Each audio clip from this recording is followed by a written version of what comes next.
beliau itu mendapat karomah istilahnya ya dari semua wali. Jadi beliau itu punya ruang tersendiri di rumahnya dan saya diminta masuk. Beliau mengenakan sorban jubah dan ada satu keris yang dipegang. Suara wali itu sangat lembut banget. Iya, tentunya. Luar biasa. Saya belum pernah mendengar suara selembut itu. Desa Pemulutan itu kalau kita masuk ke pintu gerbang masuk desa itu ada buaya figura buaya gede dua begini. Emang lambangnya itu, Pak? Lambangnya buaya. Dan di situ kesaktian mereka, misalnya ini pentol korek diginiin jadi buaya.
Sampurasun, Assalamualaikum warahmatullahi wabarakatuh. Waalaikumsalam warahmatullahi wabarakatuh. Pemirsa, jumpa lagi dengan saya Feni Ramasutidi dalam kisah terbaru kami, konten terbaru kami, Kiamat, kisah malam Jumat. Di dalam perjalanan kehidupan manusia, tentunya ada pengalaman-pengalaman pribadi spiritual yang dimana hal-hal tersebut bisa dilupakan dan tidak bisa dilupakan. Malam ini, alhamdulillah, saya kedatangan tamu yang luar biasa. Beliau adalah seorang perwira purnawirawan TNI Angkatan Darat. Tidak lama, saya akan memperkenalkan dulu kepada pemirsa di rumah. Assalamualaikum Bapak. Waalaikumsalam warahmatullahi wabarakatuh. Gimana kabarnya? Alhamdulillah baik, sehat. Baik. Ya, Bapak sebelumnya bisa memperkenalkan diri dulu dengan Bapak siapa, Pak? Insya Allah saya izin memperkenalkan diri saya. Nama saya Yudi Amiruddin. Saya dulu pernah berdinas di TNI Angkatan Darat. TNI Angkatan Darat. Korp saya adalah polisi militer. Pengalaman kehidupan saya yang menarik dan sering teringat ketika saya waktu itu berdinas di Palembang. Berdinas di Palembang, itu sekitar tahun berapa, Pak? Tahun 2001. 2001. Di situ saya mengenal seorang teman, seorang sahabat. Itu namanya Pak Jupri Iskandar. Pak Jupri Iskandar. Pak Jupri Iskandar ini tinggalnya di Sukojo ya, namanya daerah di sana. Nah, dalam perkenalan saya dengan beliau, kita berinteraksi dan beliau memperkenalkan diri bahwa beliau itu mendapat karomah istilahnya ya dari semua wali. Jadi beliau itu punya ruang tersendiri di rumahnya dan saya diminta masuk. Beliau mengenakan sorban jubah dan ada satu keris yang dipegang. Dan beliau ini pada saat memperkenalkan diri itu selalu didampingi oleh sang istri.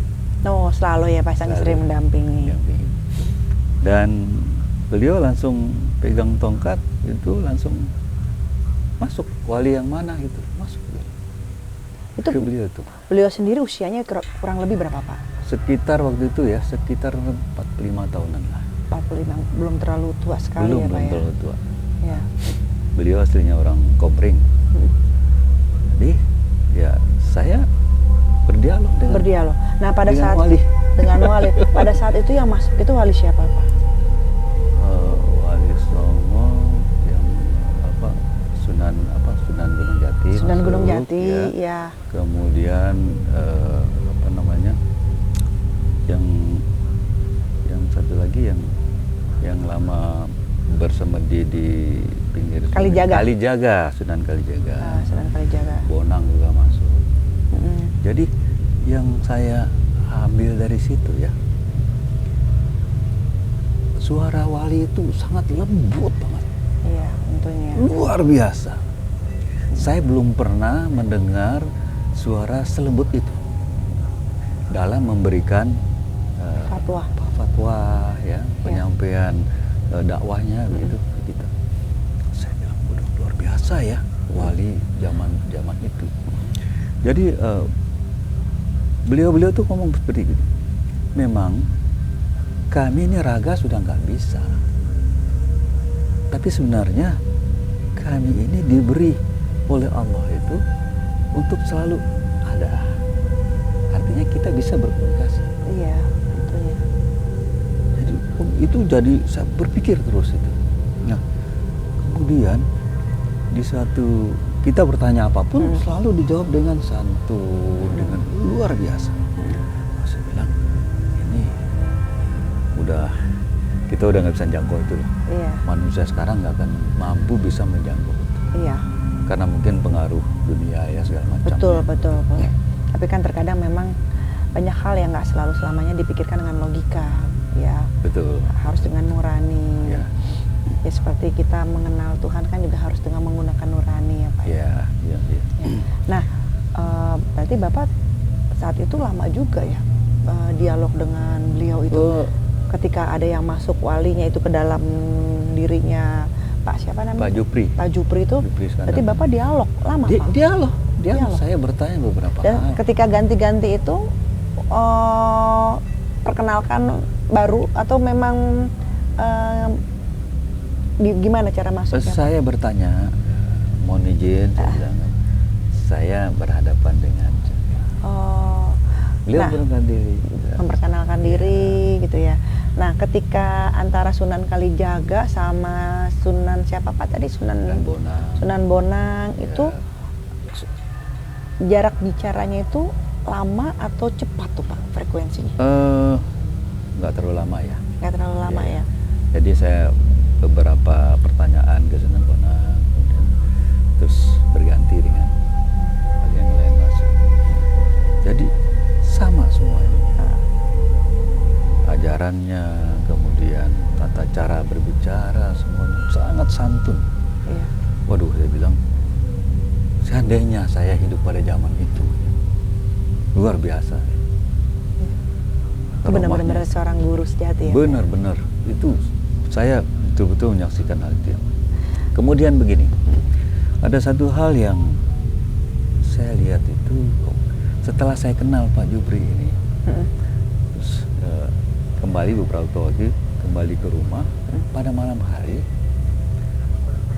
saya tuh saya pikir saya nggak mimpi, tapi saya tidur dulu, kemudian saya bangun, kemudian saya noleh ke ruang tamu. Kok saya ada duduk berdua dengan Pak Jupri? Itu di rumah Bapak? Iya. Itu berarti setelah Bapak pulang dari rumah Pak Jupri, ya, Bapak pulang ke rumah? Beberapa waktu gitu ya. Saya lihat, kok saya ada di sana, Pak Jupri ada di situ. Nah, udahlah, habis itu saya berdoa, tidur lagi. Berarti Bapak melihat diri Bapak di luar sana situ? Ada. Ya, okay. Kemudian berikutnya, saya kan kantor saya di Talang Keranggo di Palembang. Palembang ya Pak ya. Itu kantor peninggalan Belanda gitu. Yang di belakang kantor itu ada makam ceritanya teman-teman yang dulu ya, Ah, itu angker banget katanya. iya. Sangat angker. Terus saya cobalah tidur di situ di belakang. Ah. Coba tidur di belakang, tidur di velvet begitu. Lah, di dalam tidur saya di langit-langitnya kantor, tapi saya lihat diri saya ada tidur di situ. Iya. Iya. Itu sekitar jam berapa, Pak? Udah dini hari lah, sekitar jam 2-an. Tapi memang saat itu posisi Bapak memang udah tertidur, Udah tertidur. terus kebangun. Antara bangun atau Oh, kalau istilahnya teh kalau orang Sunda rep-rep itu. begitu dia. Saya di atas begitu. Ya, saya di atas, tapi saya ada tidur di situ. Astagfirullahaladzim, luar biasa. Itu kejadian-kejadian selama di Palembang itu ya Pak, yang dibilang rumahnya itu. Nah memang kan banyak yang bilang katanya tempatnya angker ya Pak ya di situ. Iya.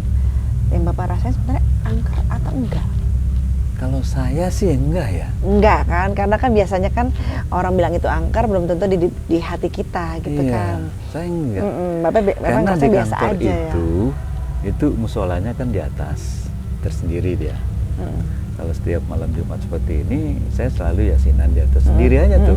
Ada teman sendiri aja yasinan. Nah, dan kehidupan sehari-hari juga saya dengan siapapun ya selalu welcome lah akhirnya. Nah, kemudian ada satu lagi peristiwa yang lucu. Ada seorang haji, namanya Haji Ahmad Mekah namanya. Kenapa ada belakangnya Mekah Pak? Latar belakang kehidupan beliau ini kayak preman apalah gitu.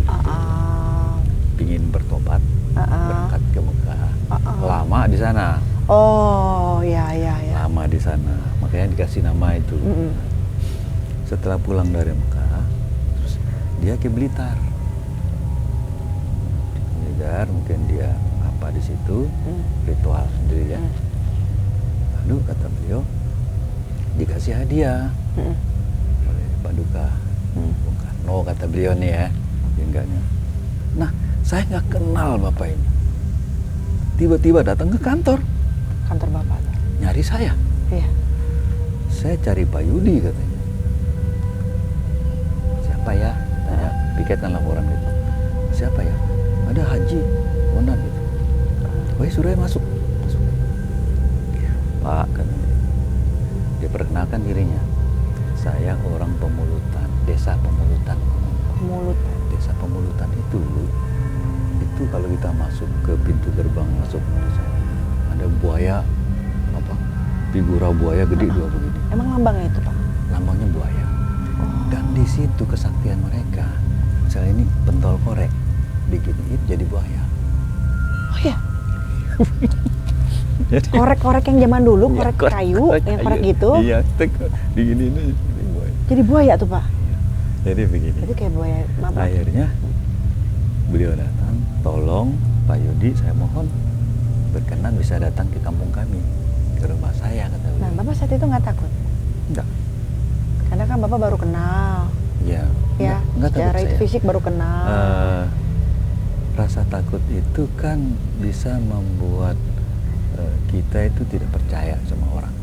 Oh, jadi kayak sugesti ya? Ya, saya ini aja, orang diundang orang datang aja. Lillahi ta'ala ya, Pak, Lillahi ya? ta'ala. Dia datang sama teman saya nih. Tapi saat itu Bapak udah tahu kampung itu terkenal ilmunya. Saya cari tahu dong. Oh, Saya langsung cari dong Bapak cari Saya tahu cari kan? tahu, Cari tahu kampung. ya. Oh, cerita orang Nah. begini. Oh, gitu. Oke. Saya ditemanin sama teman saya orang Pertamina satu waktu itu. Saya pakai mobil dia sampai patah pernya mobil itu. Kenapa Pak? Sampai ke Karena jalanannya itu? jalannya. Mereka jarang menggunakan jalan darat. Karena lalu lintas pakai air mereka. Kan Sungai Musi depan rumah dia. Sungai Musi itu. Depan rumah dia. Makanya ada banyak buaya mungkin. Iya kan, Sungai karena kan Musi. terkenal kan kalau Sungai Musi itu buaya ya Pak? Iya. Jadi Iya. singkat cerita Bu, sampailah kami di rumah beliau. Rupanya beliau udah nunggu. Oh, silakan Bu Yudi, kami sudah nunggu. Oh, ya, datanglah Rahim kan itu. Ya, maaf Pak, ada sesuatu yang saya harus sampaikan gitu. Oh ya, sebentar Pak. Masuk beliau ke dalam. Ini hasil saya ritual pertapalan. Kata para Ima- Ahmad Ka'bah ini. Sama Ahmad Ka'bah itu. Iya. Ah. Oh ya, saya bilang itu. Dari siapa? Dari Paduka Bung Karno. Oh begitu. Terus untuk apa ya saya Iya. barang ini? Udah perintahnya begitu. Mm-mm. Bapak terima aja katanya. Terima aja. Nah, terus bagaimana cara makainya? Kan saya tanya dong. Iya. Untuk apa? Terus kemudian bagi Fungsinya saya, apa, manfaatnya fungsinya apa? Kan harus kita Iya, tahu pasti kan. ya. Namanya dititipin kan Pak. Udah Bapak kan tugasnya berat. Besok lusa Bapak akan terima tugas berat. Dia bilang seperti itu. Bawa aja ini, taruh di mobil kah, di mana kah. Tapi jangan jauh-jauh dari Bapak pergi. Benar. Waktu itu Presiden masih Gus Dur masalah. Mm-mm. Berkunjung ke Palembang. Mm-mm. Saya jadi danplek di daerah Pasar 16 Hilir itu. Iya. Kita tahu bahwa daerah itu kan banyak macam-macam musim. Emang daerah seperti itu ya Pak ya? Ya udah saya mah biasa aja laksanakan tugas dengan baik gitu. Alhamdulillah ya semua kan karena Allah, karena kita Iya, berdoa betul, juga kan, betul. lancar-lancar aja. Dan sampai saat ini barang itu saya masih simpan. Saya masih simpan barang itu. Masih Pak. Dan pernah saya tanam di Gunung Pancar yang saya pernah cerita. Oh. Karena beliau pernah di situ dulu. Beliau pernah di Pernah situ, di situ Pak dulu. Bung Karno, Iya. Pak pernah di situ dulu Iya. kan. Karena itu akhirnya barang itu Bapak tanam di Gunung Saya tanam Pancar. di situ. Hmm. Kira berapa bulan gitu Mm-mm. ya. 3 bulan saya ambil. Mm-mm. Saya bersihkan, saya titip di salah satu kiai di situ. Pancar. Berarti tokoh di situ ya, seorang agama tokoh di situ. lah gitu. Mm. Itu Eh. Bapak tadi berupa apa Pak? Ya, Barangnya berupa apa? tongkat. Oh, tongkat yang kayak sering dipegang Bung Karno. Tongkat itu. Kan konon ceritanya kan tongkat itu memang pada zaman dulunya, kalau kita dengar cerita sekarang itu kok tongkat itu memang ada kisahnya ya Pak ya, tongkat Ada. itu. Saya. Warna apa Pak? Coklat tua.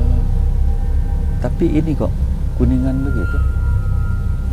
Karena menurut cerita teman-teman atau yang lain yang pernah saya tanya, dan tongkat beliau itu nggak satu, ada beberapa. Oh, ya. Dan pernah dulu ya ada satu saya lihat di Sumedang waktu itu. Nah sekarang berarti posisinya masih tertanam atau udah nggak? Bapak? Sudah nggak ada di rumah sekarang. Sudah Bapak ambil lagi. Ada Gitu. saya ambil.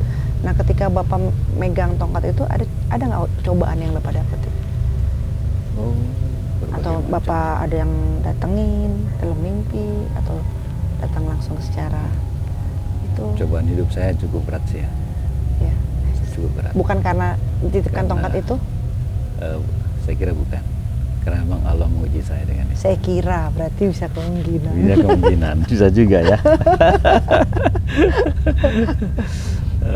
Karena saya tidak bisa memastikan ya, Iya. itu. Nah ketika Bapak Terima aja ujian itu. Iya. Berarti Bapak kan megang tongkat itu. Nah sekarang posisinya berarti di rumah. Ada di rumah. Ada di rumah itu, ada nggak hari-hari tertentu seperti kan kalau orang itu kan megang keris entah dimandiin atau apa, atau Bapak pada hari tertentu ada nggak Bapak pemeliharaan itu untuk tongkat tersebut? Enggak. Nggak ada. Berarti Bapak memang taruh itu aja. Taruh itu aja. Sebagai- Kalau saya lagi ini aja, pasnya melintas atau ada teman ngasih minyak-minyak buat minyak pusaka itu ya saya. Tapi anehnya pusaka itu ya, hampir hanya sekali itu saya kasih minyak. Sampai sekarang harum terus. Oh, Kalau ini tadi saya bawa ya, saya nggak tahu Iya. kalau begini. berarti nanti ada sesi kedua. Dibasil. Pak Yudi akan membawa tongkat tersebut. Lah itu kan kita dikasih orang ya. Itu kejadian 2001 Pak. Iya. Itu kita dikasih orang, masalah benar atau tidaknya kan urusan. Iya, Allah alam. Allah alam. Allah saya. alam. Sama dengan barang ini kan ceritanya. Nah itu barang Datang apa? sendiri. Oh, oh iya. Saya udah cerita kemarin. Sepertinya Pak Yudi itu pemirsa, barang-barang pusaka itu senang datangin Pak Yudi. Ya mungkin Pak Yudi ada sebuah energi yang dimana dipercaya untuk mendapatkan barang-barang pusaka. Ya seperti kayak tadi tongkat Bung Karno, dan yang kedua ini beliau juga cerita diberikan oleh dari Baduy ya, Baduy Pak? Dalam, ya. Baduy Dalam, pemirsa, yang dimana itu berupa kujang, berupa kujang, pemirsa. Ya, kita Allahu alam.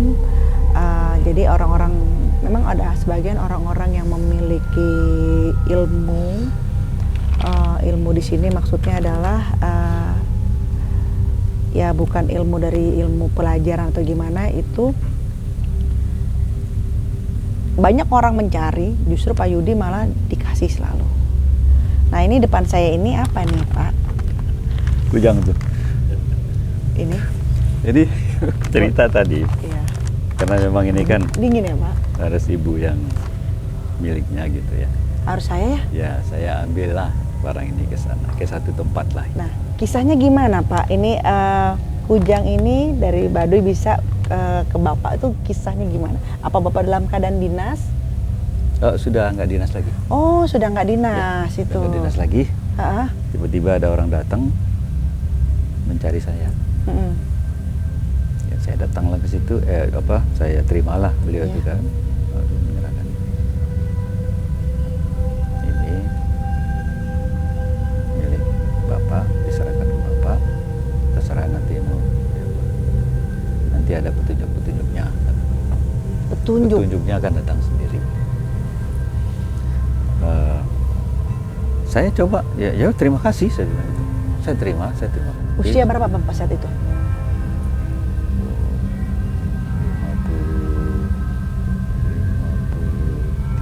53 usia Bapak saat itu menerima ini. Udah saya terima, orangnya ya udah terima kasih, pulang gitu aja. Gitu. Saya nggak tahu. Ya, tapi ya namanya juga kita dikasih orang kan, paling tidak sedikit ongkos kita kasih lah. Iya. Beliau itu kan, walaupun udah saya bawa pulang barang. Nah, ini barang selama saya bawa pulang ke rumah, saya kan pengen tahu dong, ini sebenarnya kenapa saya dikasih barang ini? Iya.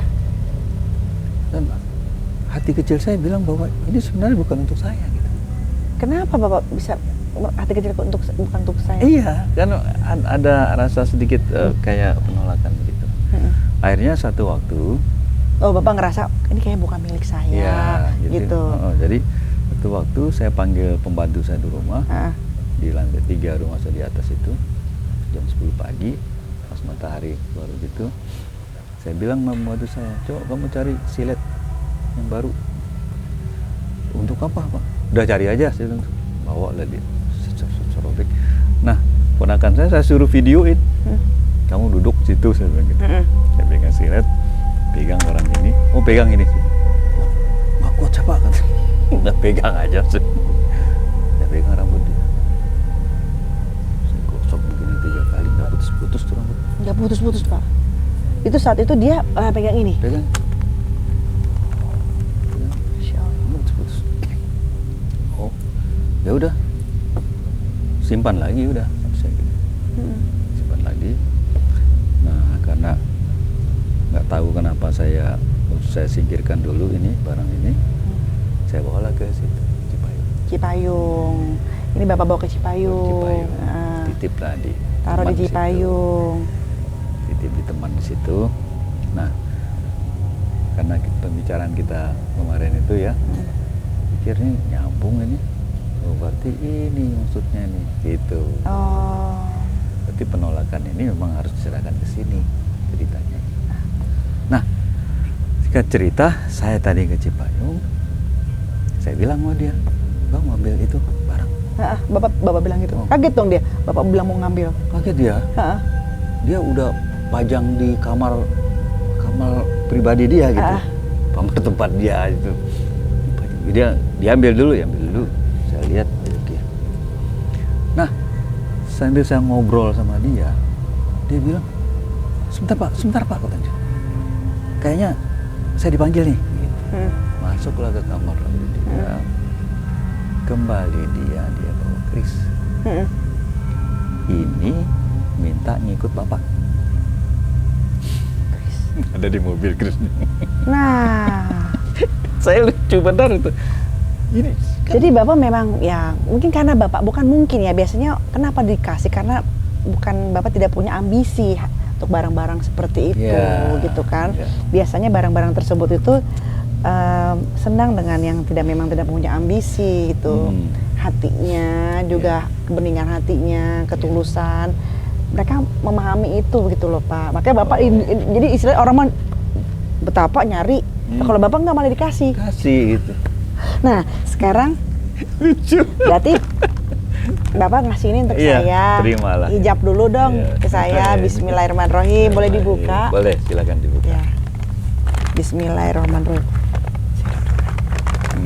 Allah, Masya Allah, ya sedih.